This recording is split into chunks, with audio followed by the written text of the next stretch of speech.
Welcome to Shakti stitching studio.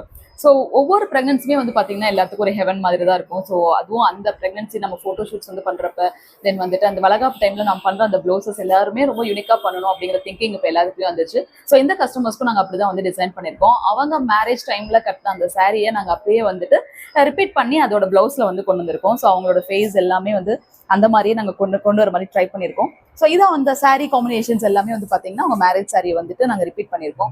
So அவங்க ப்ரெக்னன்சிக்கு இந்த ப்ளவுஸை வந்துட்டு அவங்க அம்மா இதை டெடிகேட் பண்ணுறாங்க. ஃபர்ஸ்ட் வந்து நாங்கள் பெயிண்டிங் முடிச்சிட்டோம். பெயிண்டிங் முடிச்சதுக்கப்புறம் ஈச் அண்ட் எவ்ரி திங்கையும் அவ்வளோ அழகாக மைன்யூட்டாக வந்து ஆரி ஒர்க் வந்து பண்ணியிருக்கோம். ஸோ கண்டிப்பாக ப்ரெக்னன்சி அப்படிங்கிறப்ப அந்த குட்டி பாதம், பால் பாட்டில், தின்னு அவங்களோட ட்ரெஸ்ஸஸ் எல்லாமே இருக்கும் இல்லையா? ஸோ அந்த காம்பினேஷன்ஸ் தான் அந்த பேக் சைடு வந்து தீம் வந்து ரெடி பண்ணியிருக்கோம். ரொம்ப அழகாக வந்திருக்கு. ரொம்ப பார்க்கறதுக்கே ஒரு ஆசையாக இருக்குது இது.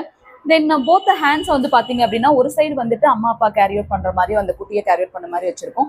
இன்னொரு சைடு வந்து பாத்தீங்கன்னா அம்மா மட்டும் அந்த குட்டியை வந்து வச்சிருக்க மாதிரி வச்சிருக்கோம். ஸோ உங்களோட பிரெக்னன்சியை வந்து நம்ம இன்னும் வந்துட்டு மெமரபிளா ஆக்குறதுக்கு இந்த மாதிரி ப்ளவுசஸ் வந்து நீங்க டிசைன் வந்து பண்ணிக்கலாம். உங்களுக்கு இந்த மாதிரி கஸ்டமைசேஷன் பண்ணணும்னு ஆசைப்பட்டீங்கன்னா கண்டிப்பா எங்க ஸ்டுடியோ விசிட் பண்ணலாம். டிஸ்கிரிப்ஷன்ல கான்டாக்ட் பண்ணி கொடுப்போம். தேங்க்யூ.